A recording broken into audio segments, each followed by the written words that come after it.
Hello, स्वागत है आपका हमारे यूट्यूब चैनल में। आज हम लोग बात करेंगे मेल रिप्रोडक्टिव सिस्टम के अंतर्गत नेक्स्ट जो प्रोसेस है आगे वाला जो युग्मक जनन, मेल और फीमेल रिप्रोडक्टिव सिस्टम के बारे में हम लोग पढ़ लिए थे। तो अब आगे का जो टॉपिक हम लोग का है वह है क्या है, युग्मक जनन या गैमेटोजेनेसिस की प्रक्रिया। यानी शुक्राणु जनन किसे कहते हैं और अंड जनन किसे कहते हैं। यानी शुक्राणु के बनने की प्रक्रिया क्या कहलाती है, शुक्राणु जनन कहलाती है। जर्मिनल सेल से शुक्राणु के बनने की प्रक्रिया क्या कहलाएगी, शुक्राणु जनन। और अंड जनन की प्रक्रिया जो होती है, जर्मिनल सेल से अंडाणु के बनने की प्रक्रिया, ओवम के बनने की प्रक्रिया क्या कहलाएगी, अंड जनन। तो आज हम लोग इसी पर डिस्कस करेंगे, युग्मक जनन और शुक्र जनन और अंड जनन क्या है, इसी पर बात करेंगे। तो युग्मक जनन सबसे पहले देख लेते हैं।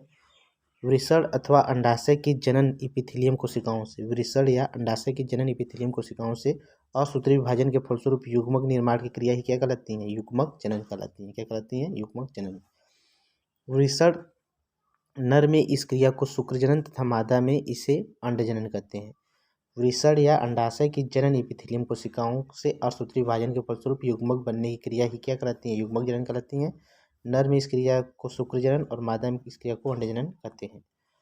अब शुक्र जनन क्या है यह देखते हैं। स्पर्मेटोजेनेसिस क्या है। नर के वृषण की जनन इपिथेलियम कोशिकाओं से शुक्राणु के निर्माण की क्रिया ही क्या कहलाती है, शुक्र जनन कहलाती है। स्पर्मेटोजेनेसिस कहते हैं। अब जो शुक्र जनन की क्रिया है, स्पर्मेटोजेनेसिस की जो क्रिया है, यह 2 स्टेप में पूरा होता है। स्पर्मेटिड्स का निर्माण और शुक्र कायांतरण। स्पर्मेटिड्स का निर्माण और शुक्र कायांतरण, ये दोनों प्रोसेस हम लोग देखेंगे। तो सबसे पहले स्पर्मेटिड्स का निर्माण कैसे होता है शुक्र जनन की प्रक्रिया में। तो जनन काल प्रारंभ होने से कुछ समय पूर्व ही स्पर्मेटिस्ट का निर्माण की क्रिया क्या हो जाती है, प्रारंभ हो जाती है। जनन काल के प्रारंभ होने से कुछ समय पूर्व ही स्पर्मेटिस्ट के निर्माण की क्रिया क्या हो जाती है, प्रारंभ हो जाती है। यह प्रक्रिया स्पर्मेटिस्ट की जो प्रक्रिया यह 3 स्टेप में पूरा होती है। गुणन प्रावस्था, वृद्धि प्रावस्था और परिपक्वन अवस्था, 3 फेज में क्या होगा, यह पूरा होगा। तो बारी बारी से हम तीनों का अध्ययन करेंगे।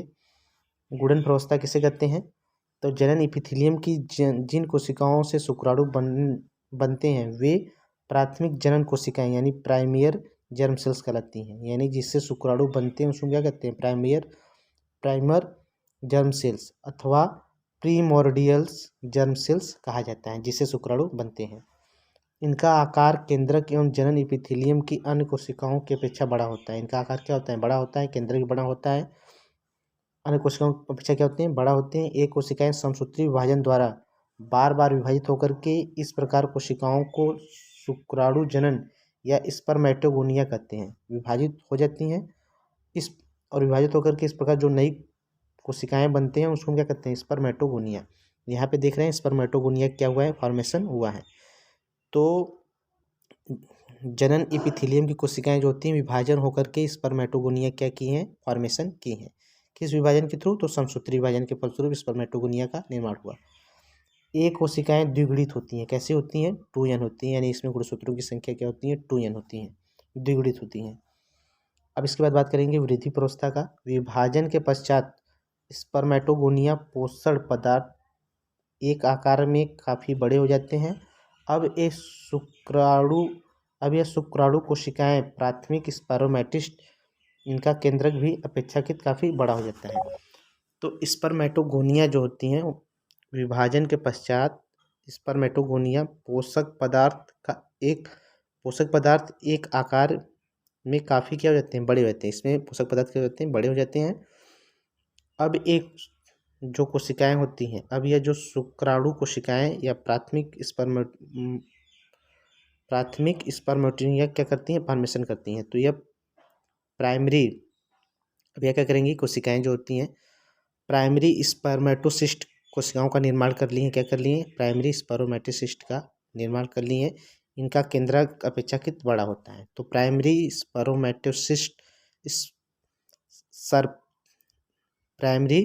स्पर्मेटोसाइट्स का क्या कर ली हैं, स्पर्मेटोसाइट्स का निर्माण कर ली हैं। अभी यानी स्पर्मेटोगोनिया में विभाजन हुआ, तो स्पर्मेटोगोनिया में विभाजन के फलस्वरूप प्राइमरी स्पर्मेटोसिस्ट का क्या हुआ, फॉर्मेशन हो गया। अब प्राइमरी स्पर्मेटोसिस्ट जो होती हैं विभाजन करती हैं। इसके बाद परिपक्वन अवस्था आता है।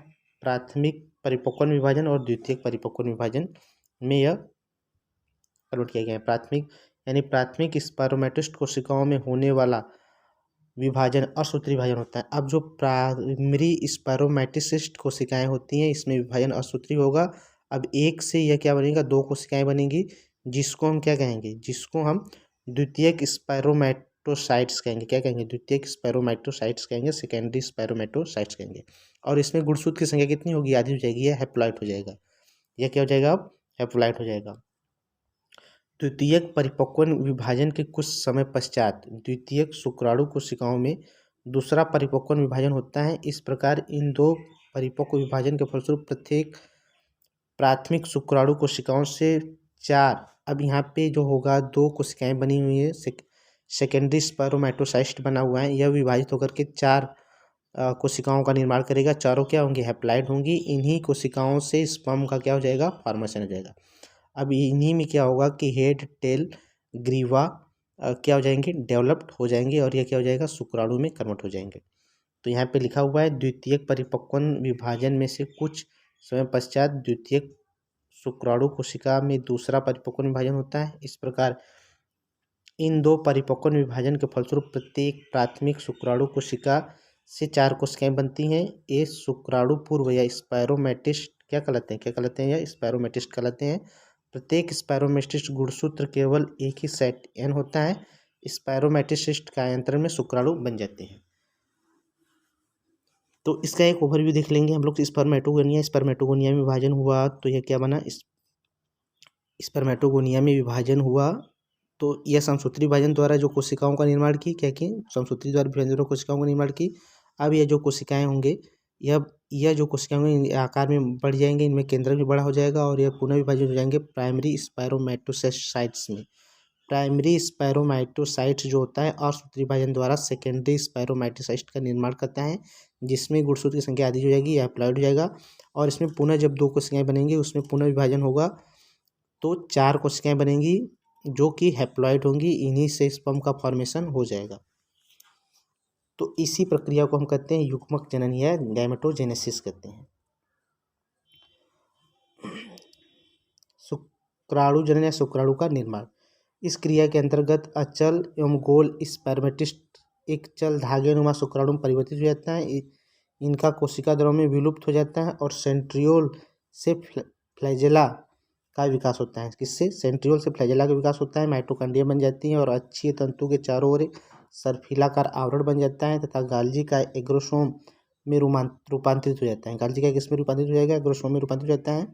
केंद्रक गोल के बजाय कुछ लंबा व अंडाकार हो जाता है। प्रत्येक शुक्राणु के विकास में दो से 2 माह का समय लगता है। कितना, 2 माह का समय लगता है, 2 से 1.5 माह का समय लगता है। अब से बात करेंगे शुक्राणुजनन का महत्व। शुक्राणुजनन के फलस्वरूप बने शुक्राणु में गुणसूत्र की संख्या पैतृक कोशिकाओं की आधी हो जाती है, अतः शुक्राणुजनन कोशिकाओं में गुणसूत्रों की संख्या को आधी करने में सहायता करता है। इसके फलस्वरूप एक द्विगुणित कोशिकाओं से 4 अगुणित कोशिकाओं का निर्माण होता है। फलस्वरूप एक द्विगुणित कोशिका से 4 कोशिका बन जाती हैं। तो इस तरह से हम लोग देखते हैं कि शुक्राणु जनन की प्रक्रिया में एक द्विगुणित कोशिका से 4 कोशिकाओं का निर्माण होता है जो क्या हो जाते हैं, अगुणित हो जाते हैं। अब हम लोग बात करेंगे अंडजनन या ओजेनेसिस की प्रक्रिया। ओजेनेसिस की प्रक्रिया क्या होती है, अंडजनन की प्रक्रिया क्या होती है, इस पर हम लोग बात करने वाले हैं। मादा जंतुओं के अंडाशय को स्तरित करने वाली जनन एपिथेलियम कोशिकाओं की जनन कोशिकाओं से अंडाणु बनने की क्रिया को अंडजनन कहते हैं। यानी मादा जंतुओं के अंडाशय को स्तरित करने वाली जर्मिनल एपिथेलियम की जनन कोशिकाओं से अंडाणु बनने की क्रिया अंडजनन कहलाती है। इसके फलस्वरूप एक कोशिका से एक अंडाणु बनता है जिससे गुणसूत्र की संख्या जनन कोशिका में आधी होती है। अंडजनन की क्रिया जनन काल के तुरंत बाद प्रारंभ हो जाती है ताकि वे आने वाले जनन काल में परिपक्व अंडाणु तैयार कर सके। तो यहाँ पे यह लिखा गया है कि अंडजनन क्या है, मादा जंतुओं के अंडाशय को स्तरित करने वाली जर्मिनल एपिथेलियम की जननिक कोशिकाओं से अंडाणु बनने की क्रिया को हम क्या कहते हैं, अंडजनन कहते हैं। इसमें क्या होता है कि इसके फलस्वरूप एक कोशिका से एक अंडाणु बनता है जिसमें गुणसूत्र की संख्या जनन कोशिकाओं से आधी हो जाती है। तो एक कोशिका से क्या बनेगा, एक अंडाणु बनेगा जिसमें गुणसूत्र की संख्या क्या होगी, जनन कोशिका की आधी हो जाएगी। अंड जनन की क्रिया जनन काल के तुरंत बाद प्रारंभ हो जाती है।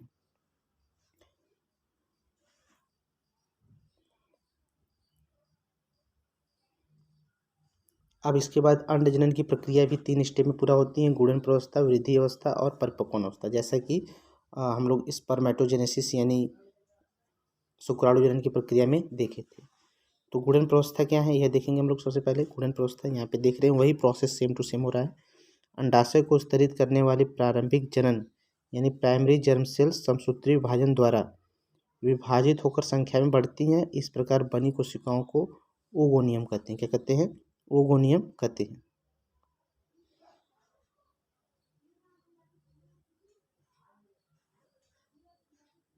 तो यहाँ पे देखिए यहाँ पे यह ओगोनियम एक बना हुआ है।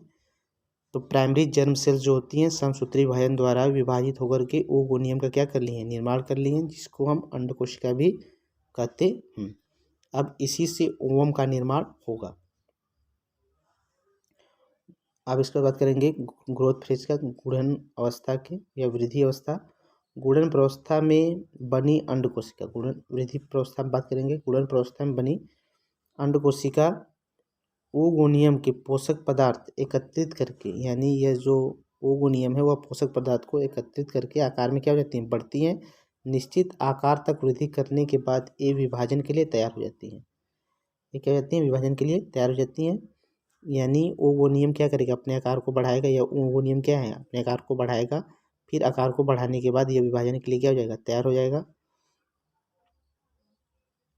प्रत्येक कोशिका अब प्राइमरी oocytes कहलाती हैं। क्या कहलाती हैं, प्राइमरी oocyte। किंतु सभी ओगोनियम प्राथमिक अंडक कोशिकाएं नहीं बनाती, इनमें से कुछ छोटी रह जाती हैं और पुटक कोशिकाएं या फैलोपियन कोशिकाओं का निर्माण करती हैं। प्राथमिक अंडक में प्रथम परिपक्वन विभाजन अंडरोपण के समय होता है। यह विभाजन असूत्री विभाजन होता है। इसके फलस्वरूप गुणसूत्र दो बराबर समूहों में बढ़ जाते हैं, दो अलग अलग कोशिकाओं में चले जाते हैं। प्रत्येक कोशिका के गुणसूत्रों की संख्या आधी होती है, जिसमें से एक कोशिका छोटी होती है और प्रथम ध्रुव कोशिका प्रथम पेलोसाइट्स तथा बड़ी कोशिका द्वितीयक अंडक कोशिका कहलाती है। यानी यहाँ पे देख रहे हैं ओगोनियम जो है वह अपने आकार में बढ़ा, दो भागों में बढ़ गया, जो समसूत्री विभाजन के द्वारा बना हुआ है। अब यह क्या करेगा कि ये इसमें से एक कोशिका जो होगी यह पुनः विभाजित होगा, यह पुनः क्या हो गया, विभाजित हो गया। उसमें से एक कोशिका जो है अपने आकार में वृद्धि की, आकार में वृद्धि करने के बाद दो भागों में क्या हो गई, विभाजित हो गई। अब दो भागों में जब विभाजित हुई तो यह असूत्री विभाजन के फलस्वरूप हुआ, जिसमें एक जो होगा जिसको हम क्या कहेंगे,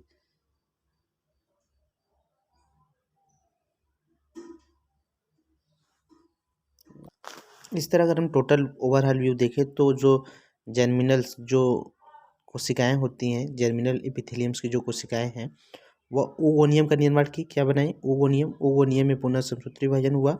कई ओगोनियम, लाखों ओगोनियम बनते हैं और इसमें से कई जो होते हैं डीजेनरेट हो जाते हैं। और यहाँ पे एक जो ओगोनियम है, लाखों कोशिकाओं में कुछ ओगोनियम जो होते हैं आगे उनमें विभाजन होता है। तो इसमें से एक ओगोनियम जो है वह अपने आकार में बढ़ा, आकार में बढ़ने के बाद यह विभाजित होकर के दो भागों में बढ़ गया। कितने भागों में, दो भागों में बढ़ गया। यह विभाजन कैसा हुआ, असूत्री विभाजन हुआ। एक यह कैसा विभाजन हुआ, असूत्री विभाजन। असूत्री विभाजन के बाद एक पोलर बॉडी बना और एक ओ साइड बना। एक क्या बना, ओ साइड, और एक क्या बना, पोलर बॉडी। अब यह ओ साइड पुनः विभाजित हुआ, दो भागों में बटा, एक और पोलर बॉडी बना और यह क्या हुआ, ओवम का निर्माण हुआ। यह फाइनली किस में बदल गया, ओवम में। और ये जो पोलर बॉडी है यह क्या हो जाएंगे, डीजनरेट हो जाएंगे। और यही फाइनली ओवम जो हमारा बना है यह क्या होगा, इसमें कुर्सों की संख्या आधी है तो यह ओवम जो है फाइनली बन करके तैयार हो गया। इसी प्रक्रिया को हम लोग कहते हैं अंडजनन कहते हैं। क्या कहते हैं, अंडजनन। यह पूरा प्रोसेस इसमें लिखा हुआ है, आप चाहे तो इसको पढ़ सकते हैं। अब इसके बाद बात करेंगे हम लोग निषेचन के बारे में। निषेचन क्या होता है इस पर डिस्कस करेंगे। जब नर तथा मादा युग्मकों का संलयन होता है तो जाइगोट का निर्माण होता है। इसी प्रक्रिया को हम लोग क्या कहते हैं, निषेचन। यानी नर युग्मक शुक्राणु और मादा युग्मक अंडाणु, इसमें भी कितने गुणसूत्र हैं? 23 क्रोमोसोम है। इसमें भी 23 क्रोमोसोम है। जब दोनों मिलेंगे तो युग्मज बनेगा, जिसमें गुणसूत्र संख्या कितनी हो जाएगी? 46 हो जाएगी। तो इस तरह से युग्मज बना। अब मानव में निषेचन से पहले ही घटना है। मनुष्य में निषेचन की क्रिया फैलोपियन नालिका के ऊपरी भाग में यानी एम्पुला रीजन में होती है। निषेचन कहाँ पे होती है? तो निषेचन फैलोपियन ट्यूब के एम्पुला रीजन में होती है, फैलोपियन नालिका में होती है। निषेचन फैलोपियन नालिका के एम्पुला रीजन में होता है। तो मानव में निषेचन से पहले की घटना, निषेचन से पहले की घटना क्या होता है? नर 3 से 5 मिली वीर्य को स्त्री के योनि में स्खलित करता है। इसमें 20 से 30 करोड़ शुक्राणु होते हैं, किंतु इनमें से केवल 1% शुक्राणु ही स्त्री गर्भाशय से होकर डिंब वाहिनी में पहुंच पाता है, यानी फैलोपियन ट्यूब में ऊपर जा पाता है। शुक्राणु अपनी मूल दशा में अंडक का निषेचन नहीं कर सकते, यानी जब शुक्राणु डिंब वाहिनी में जो शुक्राणु अपनी मूल दशा में होते हैं तो वह अंडक का निषेचन, ओवम का निषेचन नहीं कर सकते। निषेचन योग्य होने के लिए उनमें कुछ परिवर्तन होता है, जिसको हम क्या कहते हैं? जिन्हें हम संधारिता कहते हैं। क्या कहते हैं? संधारिता या सामर्थ्यधारिता भी कहते हैं। सीमेन में उपस्थित निरोधी कारकों का तनुकरण डायल्यूशंस होता है। शुक्राणु के शीर्ष भाग तक एग्रोसोम की सतह पर उपस्थित ग्लाइकोप्रोटीन्स का कोलेस्ट्रॉल का हटाया जाता है। एग्रोसोम की बाहरी आवरण पर कैल्शियम आयनों के प्रति पारंगमता क्या होती है? वृद्धि होती है। तो शुक्राणु जैसे ही अब यहाँ पे दिखाया गया है कि जब शुक्राणु जब अंडे के संपर्क में आता है तो एग्रोसोम एंजाइम का स्राव करता है। उसके आगे जो शुक्राणु के आगे क्या होते हैं? एग्रोसोम होते हैं। तो शुक्राणु के अग्रभाग पे एग्रोसोम होते हैं और यह क्या करते हैं? एंजाइम का सेक्रेशन करते हैं।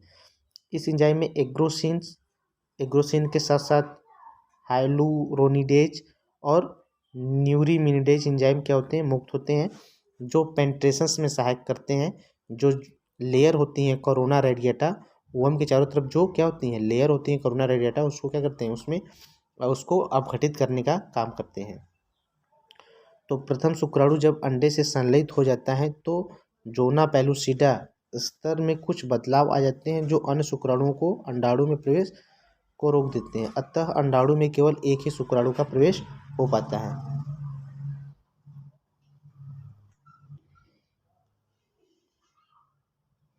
जैसा कि हम लोग जानते हैं कि ओवम के चारों तरफ, जो ओवम हमारा बना हुआ है उसके चारों तरफ क्या होता है? ओवम के चारों तरफ 2 लेयर होती हैं। एक होता है कोरोना रेडिएटा और एक क्या होता है? Zona pellucida. तो कोरोना रेडिएटा को अपघटित करने के लिए जो शुक्राणु होते हैं विभिन्न प्रकार के एंजाइम का सेक्रेशन करते हैं।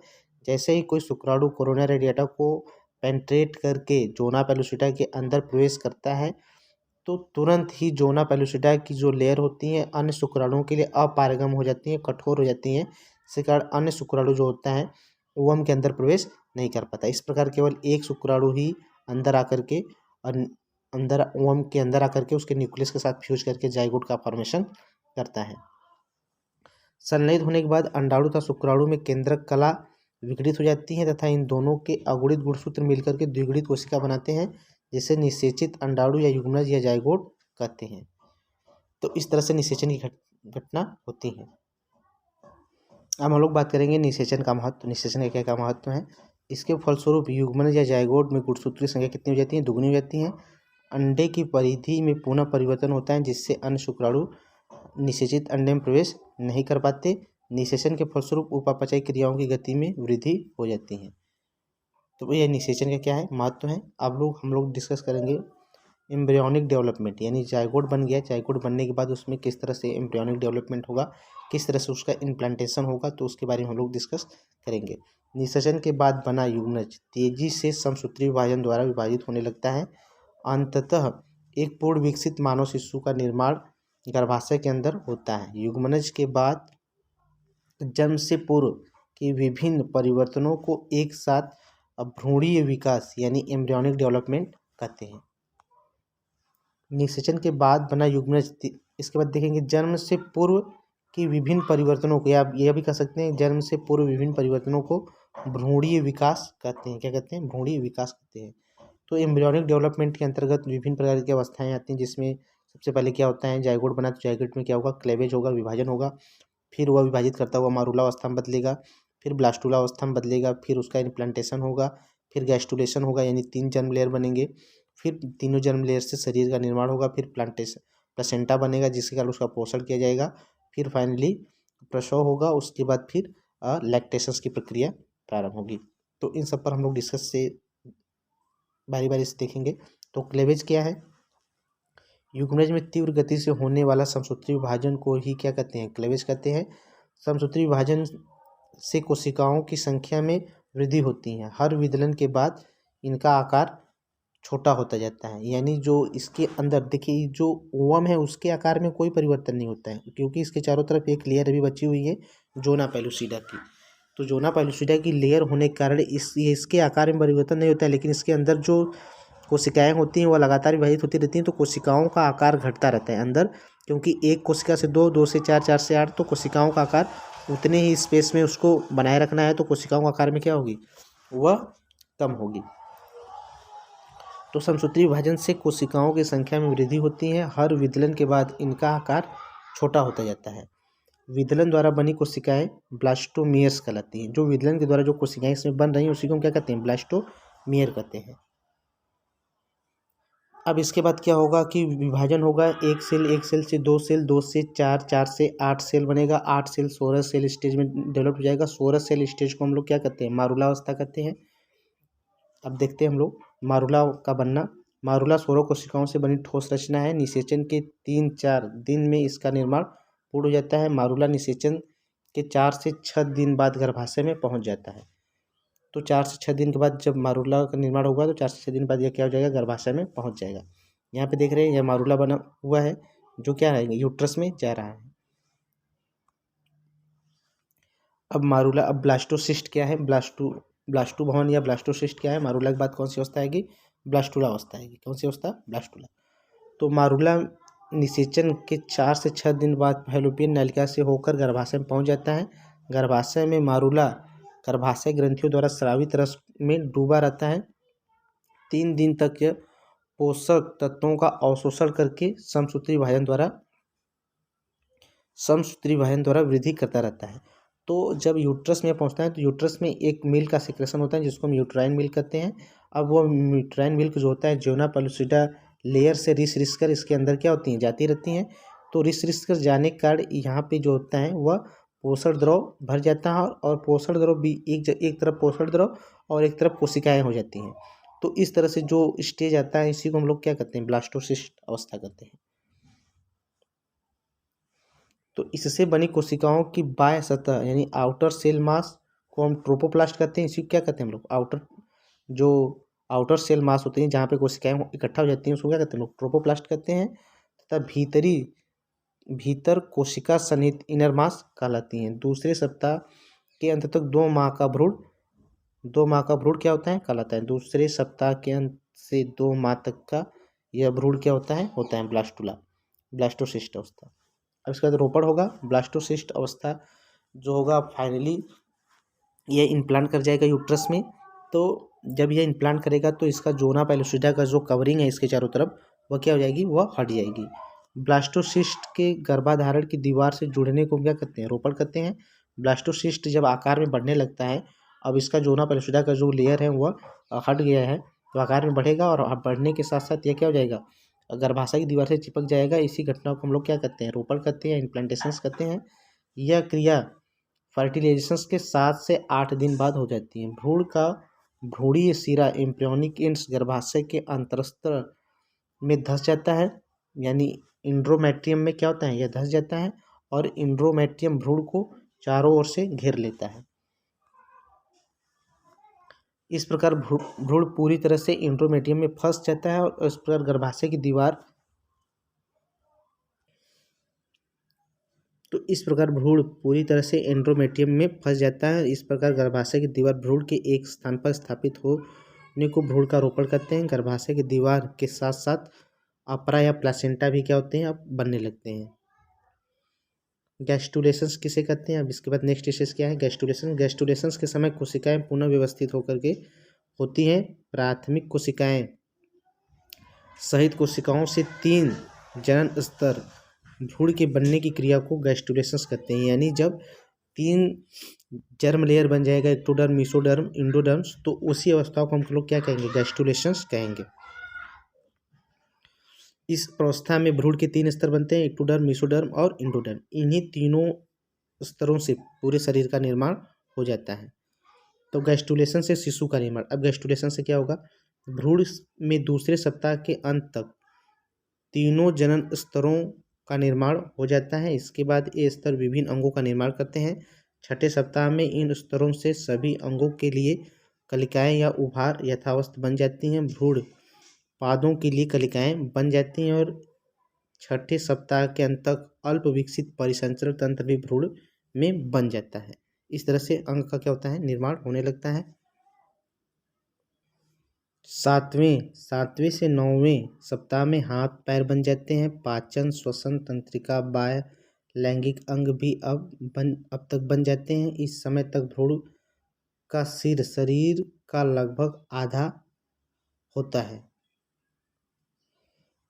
तीसरे माह से जन्म तक के समय को हम लोग क्या कहते हैं, गर्भकाल। तीसरे माह से जन्म तक के समय को हम लोग गर्भकाल कहते हैं। कई बार यह प्रश्न पूछता है कि फीटल पीरियड क्या है, तो तीसरे माह से जन्म तक के समय को हम लोग गर्भकाल कहलाता है। इस समय तक भ्रूण लगभग 3 इंच लंबा हो जाता है और इसमें कंकाल तंत्र भी बन जाते हैं। चौथे माह तक भ्रूण लगभग 7 इंच हो जाता है और सिर व शरीर पर रोएं बन जाते हैं। 5वें माह में आहार नाल, अस्थि मज्जा भी बन जाते हैं। छठे माह में फीटस और मानव का एक छोटा सा रूप धारण कर लेता है। भ्रूण के हृदय की धड़कन को माँ के उदर भाग के ऊपर से अब सुना जा सकता है। 7वें माह तक फीटस गर्भाशय के बाहर रहने योग्य हो जाता है। 8वें माह से भ्रूण में वसा का जमाव होने लगता है और इसके शरीर का विकास पूरा होता है। 9वें माह तक भ्रूण 18 से 20 इंच लंबा और 3.4 किलोग्राम होकर के जन्म लेने के लिए क्या हो जाता है, अब तैयार हो जाता है। अब इसके बाद बात करेंगे हम लोग प्लेसेंटा के बारे में। तो अपरा का परिभाषा क्या है, ऐसी संरचना जिनके द्वारा भ्रूण एवं मादा के रुधिर में पदार्थों का विनिमय हो। यानी प्लेसेंटा के द्वारा ही जो भ्रूण होता है उसको विभिन्न प्रकार के न्यूट्रिशन सब्सटेंस प्रदान किए जाते हैं और शिशु के द्वारा जो भी एक्सक्रीटरी सब्सटेंस होते हैं उसको फिर इसके थ्रू पास आउट किया जाता है, अपरा के द्वारा ही। तो अपरा का काम बहुत महत्वपूर्ण हो जाता है।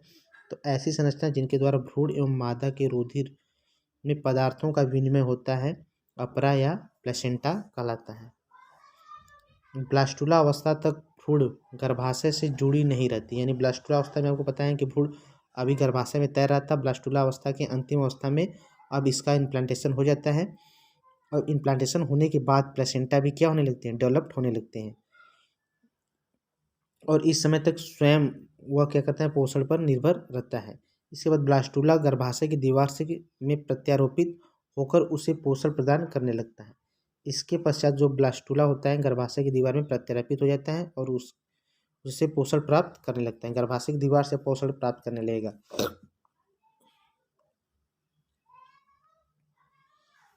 इस समय ब्लास्टुला के चारों तरफ एक सतह का विकास हो जाता है जिसको हम कोरियन या जरायुज कहते हैं। क्या कहते हैं, कोरियन या जरायुज कहते हैं। जरायुज के भीतरी सतह पर भी एक झिल्ली बन जाती है जिसको हम क्या कहते हैं, एमनियॉन्स। तो यहाँ पे एक झिल्ली जो बनी हुई है इसको एमनियॉन कहते हैं और इसकी सतह पर जो डेवलप हुआ है उसको हम कोरियन कहते हैं। क्या कहते हैं, कोरियन कहते हैं।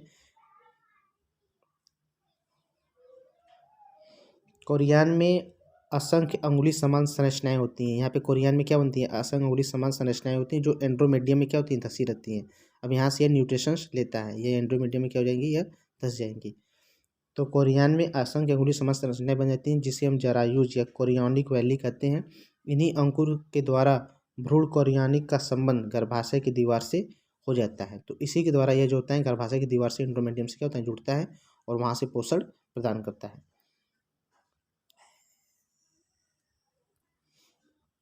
गर्भाशय के अंतःस्तर पर अंकुर बन जाते हैं। ये गर्भाशय तथा भ्रूण के अंदर वेलाई से परस्पर जुड़ करके गर्भाशय की दीवार से जोड़ दिए जाते हैं। इस जोड़े को अपरा या प्लेसेंटा कहते हैं। इस तरह से प्लेसेंटा क्या हो जाता है, डेवलप हो जाता है। अपरा का विकास, प्लेसेंटा का विकास यहाँ पे देख रहे हैं। अपरा यहाँ पे यह जो है कोरियन है, यह क्या है, यहाँ पे एक लेयर है जिसको क्या कहते हैं, कोरियन कहते हैं। और जिस फ्लूइड ये फ्लूइड के चारों तरफ एक लेयर है, इसको क्या कहते हैं, एमनियॉन कहते हैं। कोरियन में ही अंगुली समान सदृश संरचनाएं होती हैं जो इंट्रोमेटियम गर्भाशय की दीवार से क्या होती हैं, चिपक जाती हैं और यहाँ से पोषण प्रदान करके एक एब्नॉर्मल काट के थ्रू ये क्या होती हैं, बेबी से जुड़ी होती हैं। इसी के थ्रू विभिन्न प्रकार के न्यूट्रिशंस का सप्लाई किया जाता है। और जो बेबी होता है एक फ्लूइड में बंद होता है जिसको हम एमनियोटिक फ्लूइड कहते हैं। ये अंकुर गर्भाशय की रक्त कोशिकाओं से पोषक पदार्थ तथा ऑक्सीजन, यानी ये जो अंकुर होते हैं यहाँ पे जो दिखाया गया है प्लेसेंटा या जो डेवलप हुआ अंकुर के माध्यम से इंट्रोमीडियम में जो लगा हुआ है, तो ये अंकुर गर्भाशय की रक्त में से पोषक पदार्थ तथा विसरण ऑक्सीजन विसरण क्रिया द्वारा लेते रहते हैं। भ्रूण अपने वर्ज्य पदार्थ भी विसरण द्वारा माँ के रक्त में पहुँचा देता है। ये अंकुर गर्भाशय की रक्त से पोषक पदार्थ विसरण क्रिया के द्वारा लेते हैं। भ्रूण अपने वर्ज्य पदार्थ को भी विसरण द्वारा माँ के माँ के रक्त में पहुँचा देता है। एमनियॉन झिल्ली के भीतर एक द्रव भरा होता है जिसे एमनियोटिक द्रव कहते हैं। इसी द्रव में भ्रूण गर्भावस्था में क्या होता है, तैरता रहता है। अपराग के कार्य क्या क्या है, तो अपराग का पोषण यानी जो बेबी है उसको पोषण प्रदान करना, शोषण के लिए रुधिर में जो ऑक्सीजन होता है वह आर्टरीज के माध्यम से बेबी तक पहुंचता है, तो वह वहां से उस ऑक्सीजन को विसरण प्रक्रिया के द्वारा क्या कर लेते हैं, अवशोषित कर लेते हैं। और जो बेबी में एक्सक्रीटरी सब्सटेंस बना हुआ है उसको भी वेनस के थ्रू फिर पास आउट किया जाता है माँ के रुधिर में।